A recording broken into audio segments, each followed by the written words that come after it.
Hello and welcome to the Piper Podcast, How I Grew My Brand. I'm Mary Nightingale. In this series of talks, we meet business founders and leaders to find out how they became successful.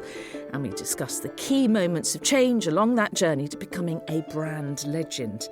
And my guest today is Jessica DeLuca, joint founder of the online sensation Cult Beauty, which has transformed the previously, I think, rather traditional world of cosmetics and skincare since it launched in 2008. Sold in 2021 to the Hut Group for $275 million, Jessica is in a prime position to tell us what success looks like and how they achieved it. So welcome, Jessica. Thank you, Mary. It's very lovely to meet you. Now, for anyone who hasn't heard of the brand Cult Beauty, what exactly is it? What does it do? Cult Beauty, we called the insider's guide to the world's best beauty buys. We're an e-commerce company, meaning that we sell beauty products online, but we only sell the very best of the best beauty products, the ones that actually do what they say they do, which sounds kind of obvious, but it was actually really revolutionary at the time that we set it up. Because I think the world of beauty before that was a little bit staid, wasn't it? It was painted ladies behind counters and it was all rather mysterious with an element of the snake oil about it. You never quite knew what you were getting. You just did as you were told. Yes, absolutely. I wanted to take an education-first approach to selling beauty products where we treated our customers like intelligent women who deserved to understand what they were buying and why they would buy it and how to use it and why they would use it. So I got the idea when I was having a traditional beauty retail experience, and I found that experience quite disappointing. I couldn't find the information that I was looking for. And then a couple of months later, I was flipping through the InStyle Best Beauty Buys guide, and I was really inspired by that. I loved how the products were positioned on their own, not as part of a brand, not as part of a regime, but presented by experts who use them on their A-list clients, people whose livelihood depend on looking good, so therefore probably take it a little bit more seriously than most people need to. The best dermatologists and makeup artists and facialists and nutrition experts in the world getting together to say, hey, this is what really works, and this is what I use, this is what's in my kit bag. The products weren't just presented by themselves as standalone, but they were presented beautifully. The photography was beautiful. The description of them was beautiful. The description wasn't the same kind of marketing materials that had been released by the brand that at the time was just reused because that was the educational materials provided by the brand.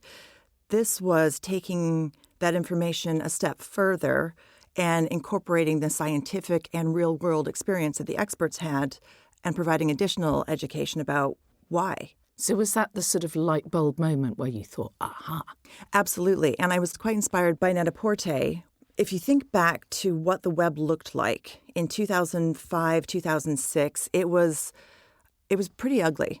And Net-a-Porter, obviously founded by Natalie Massenet, Mark Quinn Newell, and Carmen Busquets, sold clothing the way that a beautiful magazine was presented. Obviously, Natalie's background as a fashion journalist, and Carmen used to have a shop in Venezuela where she would fly over to Paris, go to the fashion shows, take Polaroid pictures, and then go back to Venezuela and sell the products to her clients back in Venezuela. So she effectively was running an e-commerce website. She just was physically transporting the images. So women, I think, can be inspired by looking through the pages of a fashion magazine about what looks so beautiful. And I think that the three of them put together an absolutely beautiful, beautiful company with that inspiration. But beauty products aren't necessarily sold with gorgeous images of pots and jars because that's not really giving you the information that you need. Beauty is much more information-based. And my background was as a data analyst, really as a business analyst. So I understood how to build databases and speak to the experts and similar experts and create our own expert panel and then build a database that broke down all of the different data points and pieces of information that the experts used to make recommendations to their own clients and create a searchable resource for any woman in the UK who normally wouldn't have access to those extremely expensive experts. Well, exactly. But also who, I mean, the thing about beauty is that you never quite know what you're getting. They're selling you a dream, aren't they? Or at least they always used to in those glossy adverts in magazines and so on. So what you're talking about is getting some sort of truth, opening up the reality of what's behind these brands. And what's in the products, absolutely. Yeah, truth in beauty was another phrase that we would use to keep ourselves, not to say keep ourselves honest, that's not the right way to say it. Cutting through some of the gloss, maybe. Yes, absolutely. And some of the hyperbole and also the fear. I really didn't like how the beauty industry was selling to women based on fear. If you're not beautiful enough, no one's going to love you. If you get old, no one's going to love you. You're going to lose your worth. And I thought that there was a much kinder and more respectful way to sell beauty products, which is to just, as you said, tell the truth. What's in them? How does it work? Why does it work? What's it going to do for you? Okay, so you built this, and we'll talk much, much more about it, but you built this incredible success, this sort of juggernaut. Give us some headline facts and figures about cult beauty. I mean, you have now stepped away from it, haven't you? Which we'll discuss more as well later. But what size is the business, and how many followers does it have on Instagram and so on? Gosh, those stats, I wouldn't be able to tell you right now. I've really stopped looking at it since I stepped away because it would just be far too painful. I know that when I stepped down, we were well over 1 million followers on Instagram. But if I look at it every day and I'm not part of it every day, it just I think that would hurt. Yeah. So I have to be very proud of what I created and be very proud that I set up a business with a mission that can continue without me and trust that it is. But if I continue to watch and count and not have that be in my control anymore, I think that would drive me absolutely bonkers. Does that make sense? Yes, it does. It makes me kind of sad. It must be a very difficult thing to do. Again, we're going to discuss that later. So, okay, so you sold in 2021 to the Hut Group. Mm-hmm. Give us a snapshot of where Cult Beauty was when you sold. We had built a 9-figure revenue business, and we had a couple of hundred employees, which I found quite exciting that we were able to generate so much revenue per employee. We created a very efficient and automated business, which meant that we could hire the best of the best and really have a very solid team creating this wonderful business with us. Did you always want to be an entrepreneur? I think actually I did. I remember seeing a movie back in the 80s with my mom and Diane Keaton in it, and she started her own business in it. And I loved the idea that she had so much control over her own destiny with that path. And that's always really appealed to me. I'm not a very operationally thinking person. I'm much more of a problem-solving person. So once I've identified the problem and designed a system to solve it and then trained someone on how to solve it, I don't want to look at it again. So that doesn't really lend itself to being a very good employee. You've described yourself as an IT nerd. Is that how you see yourself? Are you a bit of a nerd, do you think? I get really excited about categorizing data. I don't think everybody feels that way. No, I think that does make you a nerd, actually. So, I mean, in obviously a very, very good way, but it's a very useful skill to have, isn't it? It's just such a weird thing to enjoy because I will look at any issue that a friend is facing in their business and I'll go, okay, this is how we can solve it so you never have to think about it again. And I'll say, this piece of data relates to this piece of data so you can search on this and we can run a report that does this. And then this will trigger this to solve that issue. And that's just, I build software in my head to solve problems, which I guess, officially makes me a nerd. Yeah, I think you definitely are. So what exactly were you doing then just before you set up Cult Beauty? I was working as a consultant at Barclays Capital. And before that, I was working as a consultant for IBM with various investment banks, building large-scale web applications. So at that time, those applications were focused on financial services and financial management. So it was designing accounting software, but also sometimes I was able to design front-end software, which is much more exciting for me. There was a trading platform where I got to just sit down with the traders and talk about what information they needed, when they needed it, and how they used it, so that I could then go away and create a tool that would make their job easier. And that was the part of my career that I really enjoyed. But I wasn't passionate about financial services. I was passionate about finding out the truth, because I was one of the women who was being kind of maybe bullied into buying products that weren't the right products for me. So it was something I wanted to get to the bottom of. And of course, the tool that I use to solve problems is building a software solution. So that's, I think, why the website made so much sense to me. Also, I don't like going into physical shops and having a conversation with a sales associate, because I take a little bit more time to make a buying decision. I think probably it's a little bit of control freak and OCD, but I like to have all the information that I need and then allow myself time to think about it and then make a decision. And I feel like that maybe that it's almost impolite to do that with a salesperson, to ask them all of these questions that they honestly might not have the answers to, and then possibly not be ready to make a purchase right then. And then I'll feel quite rude. This way, I just can do things at my own time. So e-commerce really appeals to me, because I can come back to that page 4 or 5 times before I decide whether I'm going to buy something or not. So back in 2007, you had this idea and you decided to go for it. Talk us through the story from there. I actually had the idea right at the end of 2006, and it kind of came together over the Christmas break. And I started meeting with a few people that I knew that were outside of my world of investment banking at that time. So I knew a couple of people that had a little bit of experience in the fashion industry, in journalism, for instance, and also I knew one entrepreneur. So I started just talking to them about how I would do this. I also went to Waterstones and I bought Starting a Business for Dummies UK edition, because obviously I was new-ish to the UK in 2007. I'd moved over in 2004. So there were different financial and legal and corporate structure considerations in the UK I didn't grow up around, so I didn't understand those. And I also found an article about how to write a business plan. And I started having these conversations, incorporating that information into the business plan. I went to the British Library because I couldn't afford the industry reports that I needed. And I just didn't know anything. I didn't know anything about this industry. And I had met a woman who was doing PR for a members club through a mutual friend at the end of December 2006, Alexia Ng. And I invited her out to lunch, and I had done quite a lot of this work by this time, so I took her through it. And I remember she just looked at me, leaned across the table, and she went, "It's brilliant, I'm in."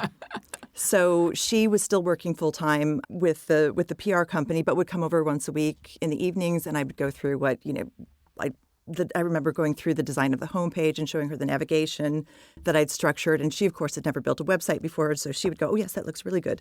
And I would say, "So where should we launch? How should we try to launch this in the press?" And then she would tell me, and I'd never done that before. And I'd say, "Okay, yes, so that looks very good." So we had a So you were a kind of perfect fit in a sense, we weren't had you? very complementary skill sets, and that was very, very helpful.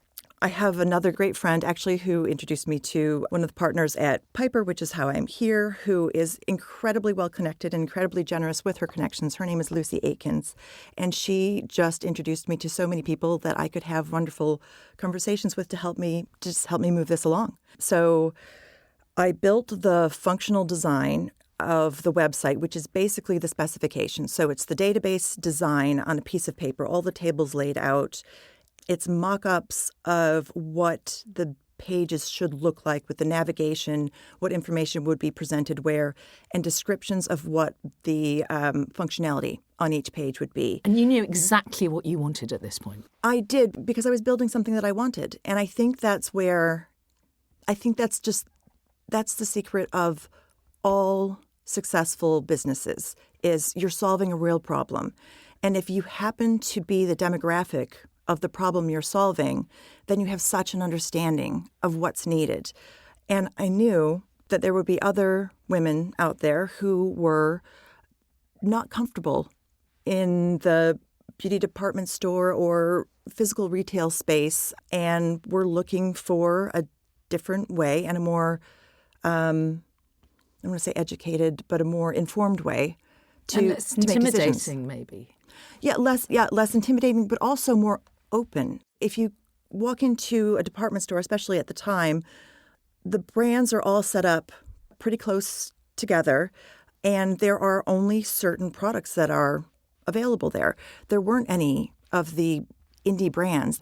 I remember I signed up for newsletters in Australia and Italy and the U.S., and I was looking at the newest, latest products that were being talked about, and a lot of times the really innovative ones were coming from other entrepreneurs. Laura Mercier very famously created tinted moisturizer and marketed tinted moisturizer because she used to take foundation and moisturizer and mix them on her palette and then apply them to her clients' faces. So it's that problem-solving aspect of it that really is the basis for a successful business. Yeah. So you set this up in your spare bedroom, is that right?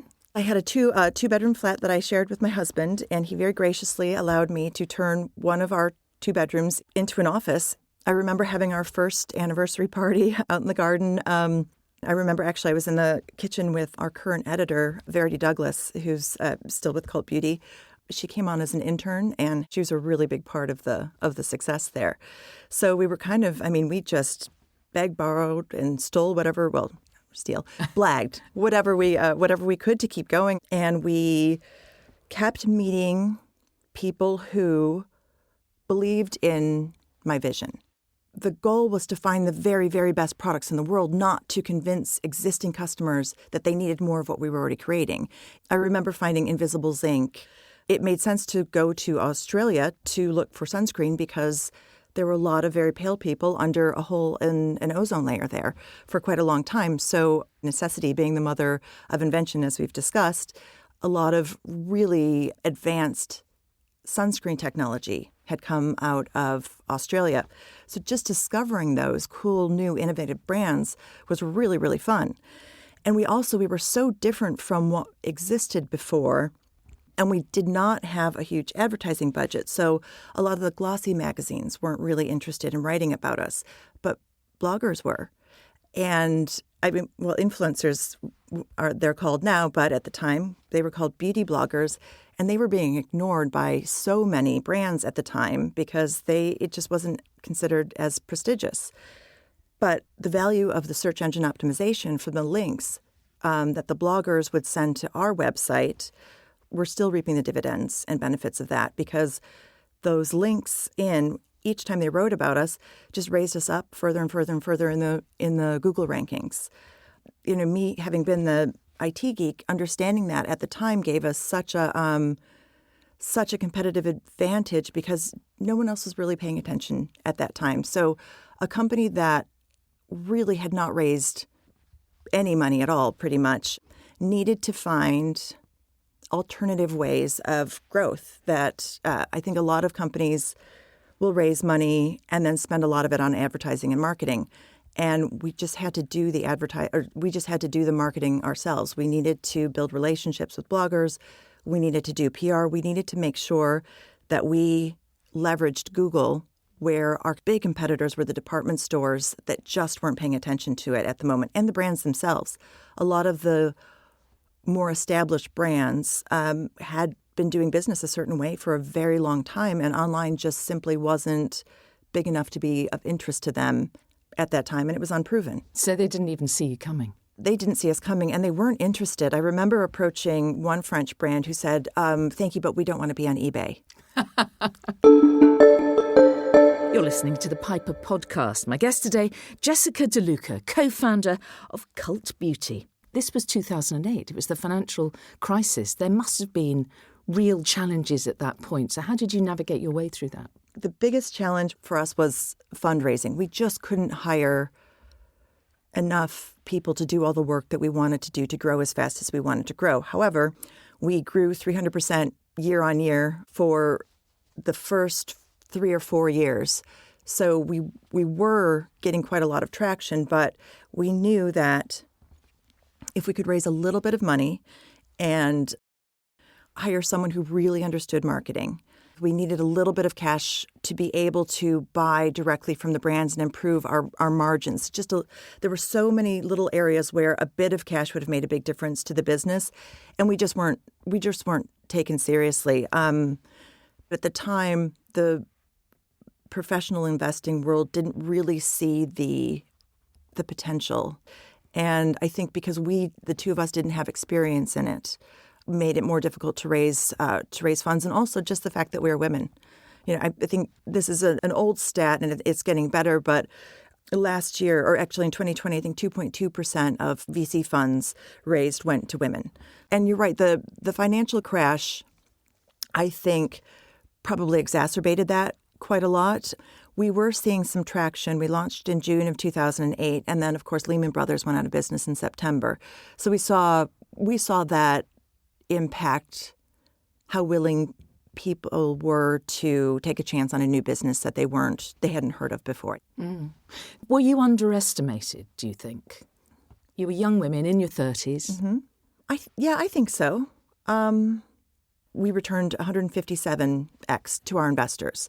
If it was obvious to more investors how much potential there was to this business, that would be a lower ROI because we would have easily been able to raise more money, pay ourselves better salaries, not have holes in our shoes, probably grow a bit. We would have grown a lot faster had we raised that money, but that 157x is quite a standout number that I think demonstrates the incredible potential untapped potential that there is in female entrepreneurs right now. Yeah. So your original investors, everyone very, very happy with the investment they made with you.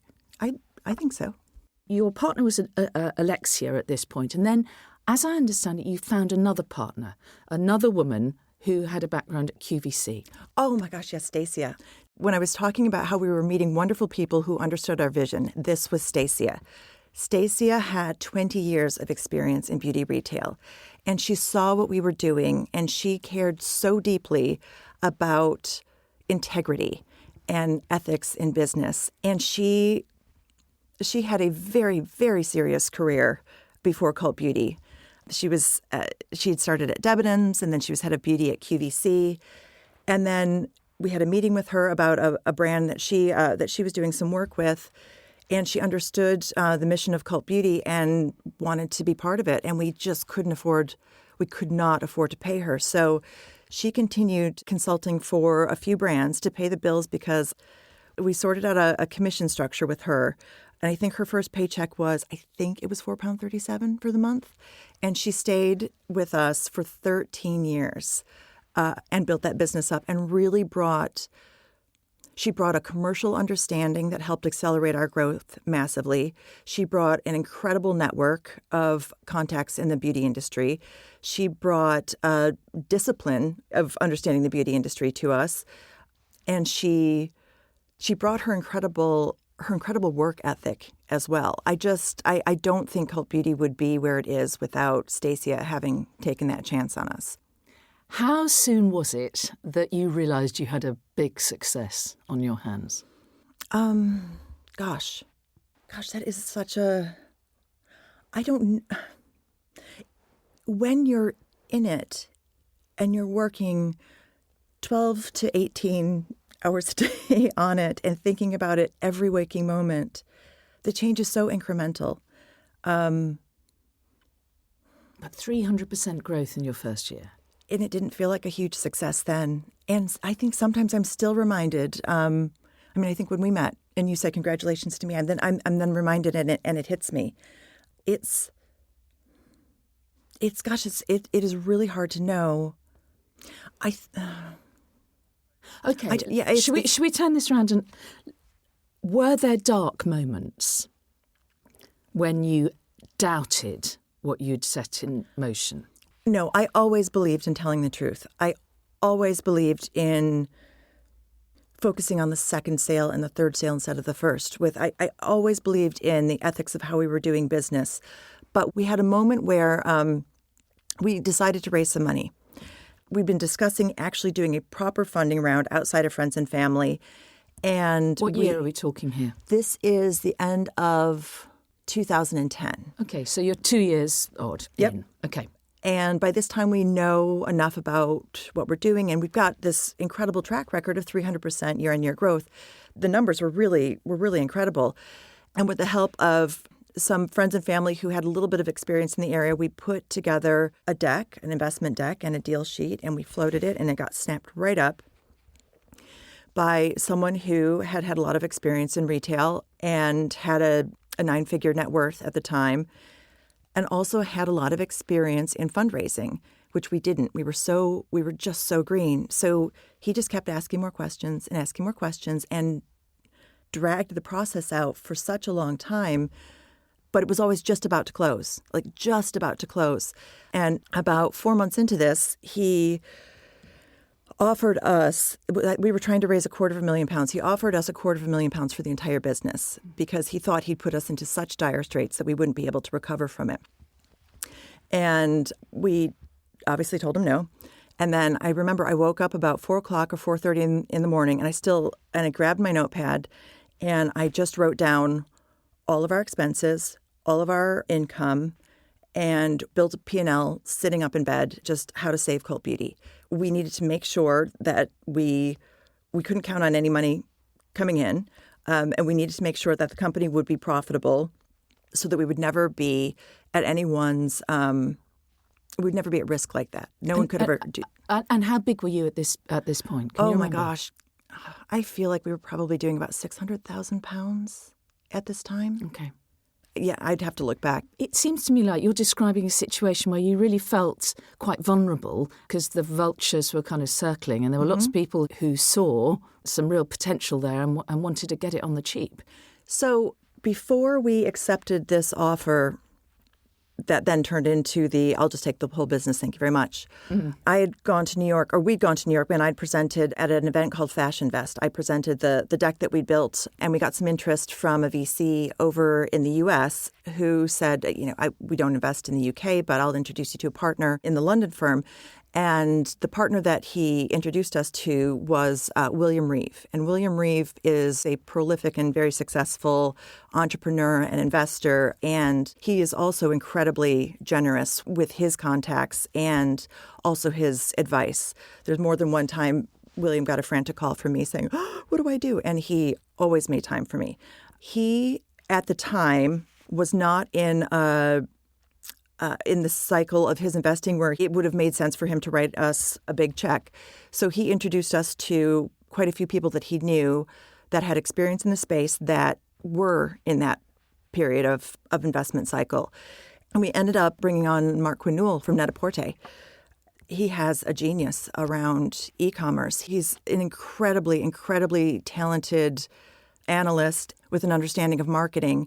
He's autistic, and he has an ability to see insights and build spreadsheets that would take me days and weeks if I'd ever get there. But I think his autism actually is a superpower in this area. So we had this incredible resource who had success with Net-a-Porter, had the experience of luxury e-commerce and luxury e-commerce aimed at women.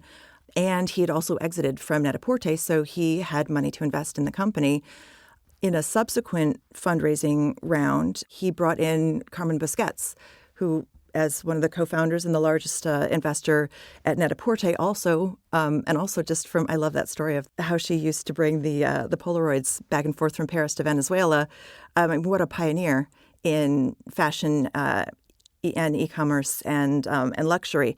So we did find people that saw the potential. And people that you could trust. How do you find your way through that jungle of people who, could do you harm or could take your business from you? How do you trust? How do you navigate? I think references are very, very important.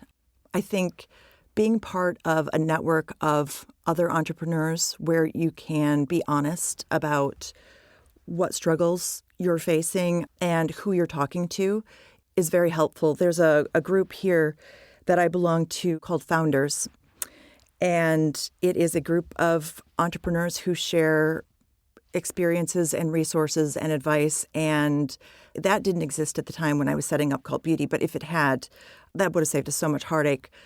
So I think just checking references, just because someone has a name brand or a household name does not mean they aren't a shark. Good advice. What about the next stage then in your growth? So you had that funding round that you've described. Mm-hmm. What happened next? What happened next is that we had a lot more insights and ability to create a marketing strategy. So when we brought the money into the company, we were able to hire a real marketing director, Jenny Chu. And Jenny had been off on maternity leave and wanted to come back to work, but didn't want to come back full time. She just had twins. So we were able to hire someone like a much bigger hitter because we were able to be flexible with the amount of time. And did the growth continue? You've described 300% in the first couple of years. And how did it go after that? And how quickly did you move? After that, we had a year where the growth wasn't as great. And that's when I was coming out. I think the change in day-to-day leadership, it's never that smooth for a business. And then restricted my work much more to advisory and board. And growth continued at a 3-digit percentage pace. So we had a core vision, mission, and strategy that was working. And you'd moved out of the spare bedroom by this stage. We had moved out of the spare bedroom by this stage. So talk about scale. Where were you based? You had proper offices. How many people were you employing at that point? When we got to be about 5 people, it was too big for the spare bedroom. And Alexi's aunt and uncle had some office space that they rented to us really quite cheaply. Probably less than a year, we needed the room next door. And then when we took our first round of investment, we rented a Georgian townhouse in Farringdon and used the basement as our distribution center. So we brought all of our logistics in-house, which created quite a lot of savings. But it's interesting how you have to spend some money to be able to get those economies of scale. And then we had 3 other floors where we could have our growing staff. And then in, I think it was 2014, 2015, we moved to even bigger offices in the company. The company is still there now, with the warehouse is no longer at HQ. So tell me more about that changing role. You described stepping away a little bit from the day-to-day running of the business. How did that happen and why? As you can tell, I'm American. And I had been in the UK for over a decade. And I had missed out on so much with my family. I remember seeing a photo of my dad's 60th birthday. My family was in Las Vegas for it, just having a wonderful time. And my mom and sisters and cousins would go away for girls' weekends. And I wasn't getting any of that. And I realized that I could continue to do a lot of what I really, really care about with Cult Beauty and be able to do that remotely and spend some time closer to my family. This is a company where we had raised money from investors with the intention that we would return those funds to them. I didn't anticipate. I think the pandemic played into a bit of a delay, and then a decision by another person in the company as well.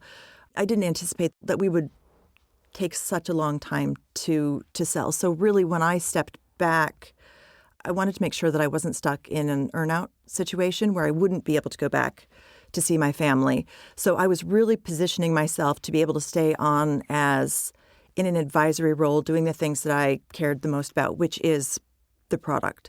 The product is the website design and functionality and the product mix. So we designed a role for me where I would stay involved in both of those areas, but I would no longer be the chief executive officer, where I really would need to be operationally involved day to day and physically present all the time, which has worked out very nicely for me. Yeah, so I can see that. And Alexia stayed on in much more of a day-to-day capacity, did she? Yes. Yeah, okay.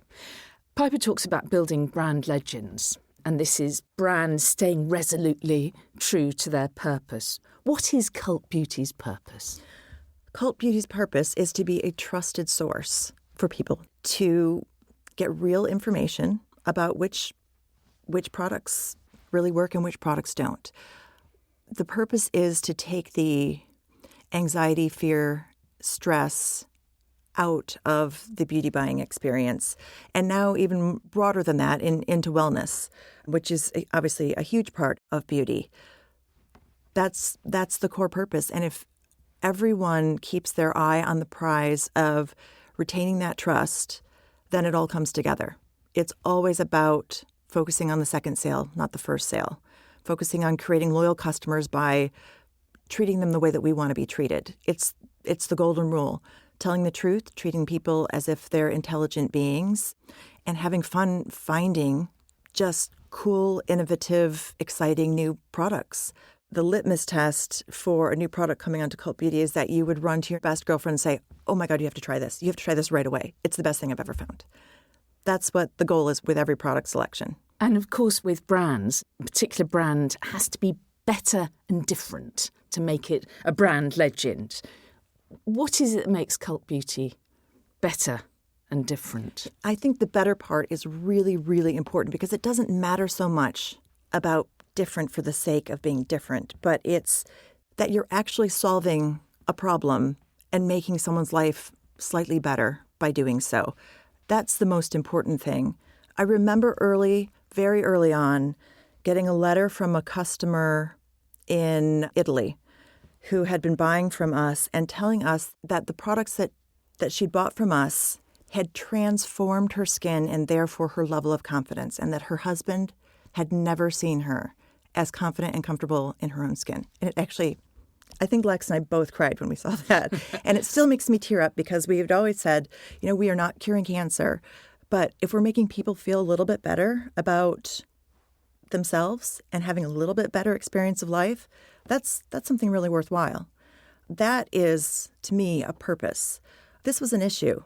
The woman in Italy had skin issues because she was using products that were too chemical and too harsh for her skin, and being told to buy another product to solve the issues that the first product were creating.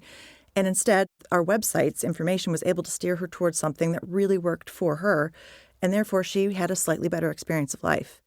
Does that answer the question? Yeah, that definitely answers the question. Also, it's a very personal connection, isn't it, to have with the consumer when you're talking about someone's sense of themselves, which obviously their external affects very much the internal. So you have a real direct connection with people. And I just wonder, how would you describe the tone of voice of Cult Beauty in that communication? How do you connect with your customers? I remember the line that I wrote in the business plan, actually. It was that I wanted it to be like sitting down with your best girlfriend, someone who always made you laugh, but also just happened to be Jennifer Aniston's dermatologist and makeup artist. So we need friends like this. So I didn't want it to be taking ourselves too seriously, but everything needed to be real and true and presented in a way that was understandable. There's a lot of pseudoscientific words in the beauty industry. And another one of my rules was if you don't understand the word, you're not allowed to use it in a sentence without explaining and defining what that word means in our website content. There's a lot of terms that are trademarked or, yeah, exactly, that they don't really mean anything. And if we try to intimidate people into thinking that they need that because it looks like a big, impressive word that means that ingredient is going to do something very fantastic for them, when it's just BS. We're really completely undermining the whole purpose of Cult Beauty existing. So I guess the tone of voice was approachable, informed, and funny. Not taking ourselves too seriously because it's beauty. It should be fun. Yeah. But it can be serious as well. So you've built this community of customers. Who are they? I mean, can you identify a typical Cult Beauty customer? I want to hesitate to speak too much to where the company is now because I'm not involved. It is the Hut Group and the current employees of Cult Beauty that determine that now and understand that more than I do. But in the early and middle to late days of Cult Beauty, it was people that were really passionate about beauty products and found beauty buying fun. And the way the internet has grown, has only helped that, hasn't it? You know, with Instagram and with YouTube, there are so many cult beauty videos describing products, demonstrating products, conversations between experts. I mean, the world has developed perfectly for cult beauty. That's absolutely true. As you're saying that's our educational, that's our university right there. Yeah. That's the educational approach. It's demonstrating, it's conversations with experts. It's also conversations that people are having with each other. And I think that cult beauty does a very good job of using social media in the way that it should be, and that sounds quite judgmental, but in the way that it can add value to the world rather than in the way that social media can be detrimental. So it's providing information and support and advice rather than FOMO.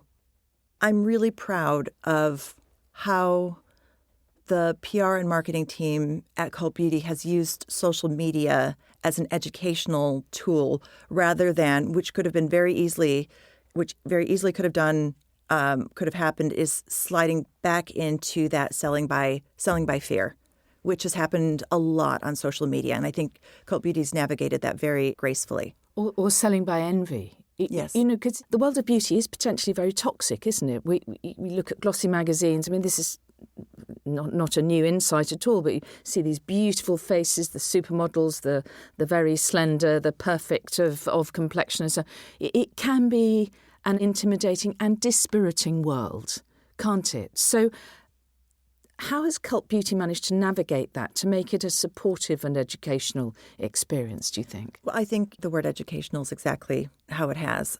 Cindy Crawford has very famously throughout her career been very open about how much genetics has played into her beauty routine. She's just born that way. And I think that Cult Beauty has focused on working with what you have and empowering individuals to understand what the products are and what the products do. So we're not promising to turn you into a Victoria's Secret model. We're saying that if you have this particular problem, this particular ingredient might help, and then empowering you to make that decision. And do the customers communicate back? Was there a two-way conversation going with your consumer base? Absolutely. There's now an army of beauty hunters, exactly, hunting out the coolest and the latest. So yeah, absolutely, because everyone in that community is passionate about it. We talked about the financial crash in 2008, which in a way it was a challenge but also had an opportunity with it. The pandemic, of course, has been the biggest impact on the world in the last couple of years. And I wonder how that has affected the world of e-commerce and in terms of Cult Beauty. Well, it's definitely accelerated. I mean, I think every well-run e-commerce business will have seen an acceleration of adoption. When we were in lockdown, going to a physical shop was no longer an option. And as much as I dislike going to a shop, there are lots of people who love going to a shop and that experience. And I think many people who never would have thought of buying something like beauty online gave it a try. And especially with the way that Cult Beauty is set up, where we're so focused on making sure that we're providing an excellent service, that first try turns into a second try and a third try. I remember when we were designing our packaging, one of the key things was, because we got so much less by post at the time, I wanted it to feel almost, when a parcel arrived, like it was a Christmas present to yourself, like that exciting. So it should be pretty, it should be well presented, it should just be, the whole thing should be a fun experience. The other thing that we found really early on is that people would try us out and buy something very small, and then they would come back and buy a few more things because what we had sold them and told them about for that first sale turned out to be the truth, and they had a good experience there, so that they would come back and be much bigger, more loyal customers. And we had really good statistics around that. And I think that was a huge part of our growth. So, of course, when the pandemic came along, we had already reached a lot of the early adopters of e-commerce. And this was the next level of people who probably never would have thought of it. But the way that we had set up the business with the logistics and the packaging and the merchandising and the user experience, both online and offline, being delightful, we had a lot of retention among that new cohort that we'd attracted. Cult Beauty is very much an international company, isn't it? You have customers all over the world. What were the particular challenges of growing internationally? Economies of scale. So we had international customers finding us before we were ready to really ship to them, because we hadn't thought of that. But because of the product mix was just so good, we were attracting customers from all over the world because people who really, really were in the know couldn't get those particular products wherever they were. But the cost of shipping those products to that customer is a lot higher internationally than it is domestically. The Royal Mail is such a blessing for entrepreneurs, e-commerce entrepreneurs in the UK. Coming from the US, it is a lot more expensive and a lot slower to ship product anywhere. So the Royal Mail is so wonderful. But once you go abroad, there's all kinds of tax and logistical considerations. Some of our products work okay internationally, easily, without putting much thought into it. But shower gel, it's not particularly profitable for us, and it's heavy. One of our most interesting customers, who is one of the most successful women in fashion, had gone to a Como Shambhala resort and discovered the bath and body wash there, which smells so divine. And one of our experts had told us about this, so we had put it into our product mix. And she has been very successful. So she didn't order one; she ordered 6. So we needed to figure out a way to get those to her. And I don't think that we made any money on that particular order, but she became a loyal customer, and she also became a mentor. She and her husband have built a multi-billion-pound retail empire, which is worldwide, and they are so incredibly well respected. I don't know if I've seen anything executed so well for so many decades as what they've done. And when they opened their first shop here in the UK, they sat down and spent 6 hours with us going through our business plan. So even though it was an expensive package to ship, thank you, Meg and Dick. You sold to the Hut Group 2021. We did. And I read somewhere that you said businesses aren't sold, they're bought. What do you mean by that? I think that a lot of entrepreneurs believe they have more control over the destiny of their business than they do, especially once they start to take investment and promise a return to investors. So it's that same sentiment around buying beauty products. I don't buy a beauty product because I'm told that I'm going to buy that beauty product at that price. I buy that beauty product because it's what I want. So we were bought by a company that wanted Cult Beauty, and we were in a very, very fortunate position, is that we worked very hard to put ourselves in, that quite a few companies did want us. But you can't usually demand the terms of your own sale and exactly when that's going to happen, because it's also about investment cycles. Like I'd mentioned, for individual investors, it's the same thing with companies and with institutional investors and the stock market. It's when there's an entity that needs what you're selling and has the resources and the money to buy it. You sold it for a lot of money, 275 million. I just wonder how tough it was to make that decision to sell. That was always the intention, and that was what we had promised our investors 10 years before. So that decision was already made. We were going to build something wonderful up, and we needed to make a return to our investors because we'd promised to do so. I think there were a few options for how to make sure that Cult Beauty stays true to its roots and remains a useful resource for people. And those routes are an IPO, going public, or another option, which is the one that we took, is selling to a company that has a track record of respecting its acquisitions. So the Hut Group had acquired quite a few of our competitors, I think back in 2010. Who were your main competitors then? The ones that they acquired then, I think, were Look Fantastic and HQ Hair, those brands still exist, and they still exist very much in the form that they existed 10 years ago.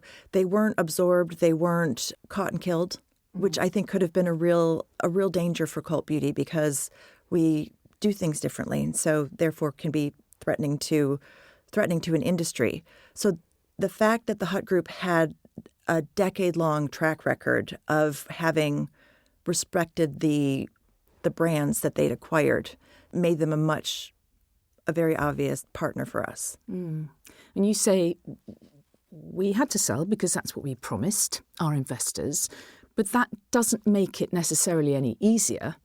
And I just wonder, in terms of, and you've kind of alluded to this already, the emotional trauma of selling the thing that you'd made, your creation. Yes, it's bittersweet, of course. I miss working with so many of the team, but I'm still friends with them, and we still have relationships. So that's not done. But it also, actually, I was on the phone call. It was myself and our lawyer who handed the company over. My husband videoed it. I think I definitely think my voice got a bit wobbly as I was handing over the reins and saying, congratulations, and they have a wonderful asset, and that I knew that they were going to take great care of that asset. So it is emotional, but it's also thrilling, because as an entrepreneur, that's what I set out to do. I set out to change an industry, and I did. I mean, indie beauty is no longer on the fringes of the beauty industry. That was cult beauty. Influencers and bloggers are no longer on the fringe. E-commerce is no longer on the fringe. Education and telling the truth about what your products do is no longer on the fringe. That's the thing that I almost can't believe. I can't believe that my idea that I put down in a business plan ended up making such an impact into such a big industry. But I think Alexia did when she leaned over the table and looked at me and said, "It's brilliant, I'm in." And you walked away with a very nice lump sum, I'm assuming. How important was it to you to make money? If that was the motivation, we would have run the company in a different way. Of course, there's a feeling of security to be able to own my house, for instance, and to be able to help my family out with education for my nieces and houses, and just that we don't have to worry about that makes such a huge impact into one's life. But I think once your basic needs are taken care of, money doesn't really improve your life that much. That incremental money doesn't, unless you're competing with other people to have the best address or the flashiest handbag or something. But then I was going to say that probably isn't improving your life. So the experience of building up cult beauty and not paying ourselves much because we were putting everything back into the business for such a long time, it was a great relief to be able to not have to worry about paying bills. But I care so much more about the impact that we had on the industry than I do about the numbers, if that makes sense. Do you have any regrets? I don't know. I think that I did the best I could. I'm really proud of how it's turned out. It's such a well-respected name because we always treated people so well that my next chapter looks wonderful because there's lots of people that want to meet me and talk to me about what they're doing. And that comes from having been a good person and having ethics while I was building this business. So yeah, there's little things I would have done differently, but I'm immensely proud of it. And I can't believe, I pinch myself. I can't believe I did that. I mean, really? That's me?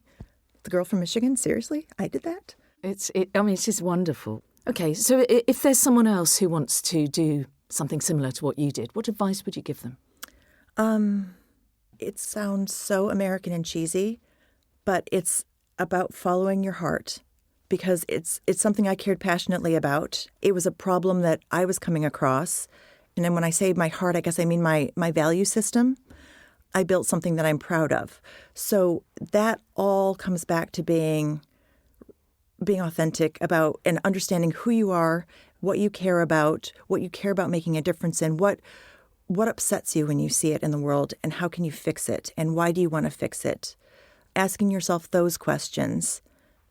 Because if you are really honest with yourself and what your motivations and your values are, then you can solve a problem from its root. And that's, I think, what makes lasting change. Are you motivated to start again, do another business? I am. It's just who I am. Lots of people that I respect have one similar thread in the advice they've given, and it's go slow. Go slow and take some time. You see, I have a suspicion that you're saying I'm going slow. I don't think you go slow. I don't think slow is what you do. I think, yeah, you're right. But I think what I can do is not commit too early. I mean, I don't think that everyone meant to say to me, just stop being effective and efficient. They mean to say, don't commit to something too soon. And actually, I remember the founder of Gray's saying this to me years ago, whatever next project you commit to is the next 3 to 10 years of your life. So you've got to be honest and realistic about what that commitment is. So I am forcing myself not to commit to all or any of the very cool ideas that are coming up from myself and from people that I've been meeting, so that I can make a considered decision and fulfill that commitment when I do make a decision.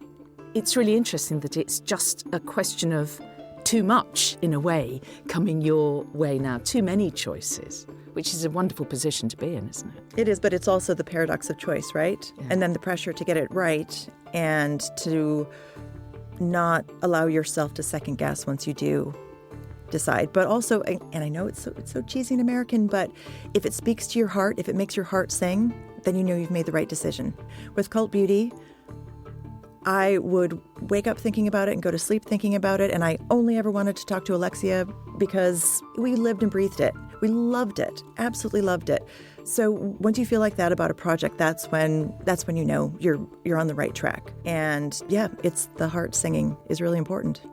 Jessica DeLuca, lovely talking to you. Thank you. Thank you, Mary. It's been so nice to meet you.